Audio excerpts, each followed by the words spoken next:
The House of Painted Doors, English Story Level 4. At the end of Crescent Lane stood a peculiar old house that children whispered about. Every door in the house inside and out was painted with a different scene. One door showed a crimson desert beneath swirling clouds. Another displayed a forest filled with glowing mushrooms. Yet another depicted a city floating among the stars. People said the house had belonged to an eccentric explorer who vanished many years ago. 15-year-old Mara had always been fascinated by the house. She passed it every day on her way to school, slowing down to admire the door's fading colors. One rainy afternoon, when thunder shook the rooftops, she noticed something unusual. One of the doors was glowing faintly, its painted image shifting as if alive. Curiosity overcame caution and Mara stepped inside. The interior was dim, quiet, and filled with dust. The glowing door was at the far end of the hallway. When Mara touched its surface, the painted desert rippled like water. Before she could step back, the door pulled her inside with a rush of warm wind and swirling sand. She suddenly found herself standing in a vast desert beneath a deep red sky. Confused but amazed,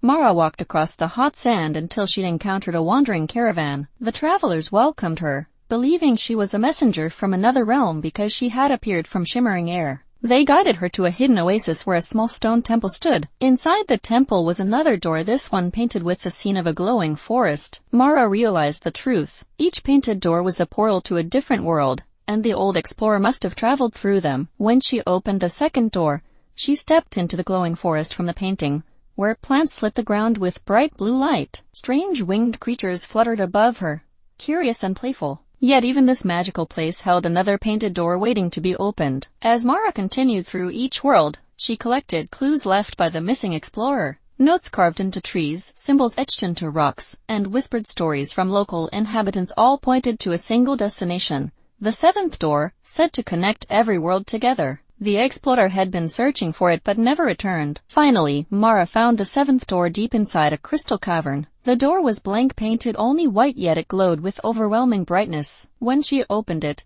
she stepped into a vast, swirling void filled with drifting memories and forgotten paths. At its center stood the explorer, now a figure made of shimmering light, suspended between worlds. He explained that he had entered the seventh door hoping to map the paths between realities, but had become trapped, unable to leave without someone guiding him back. Mara offered him her hand, and together they stepped through the door, emerging safely inside the old house on Crescent Lane. As soon as the explorer returned, the painted doors began to fade, their magic slowly dissolving. He thanked Mara for her bravery and entrusted her with a single blank door, one she could paint herself, leading anywhere she wished. Mara carried it home, wondering which world she would create, knowing that her journey was only just beginning.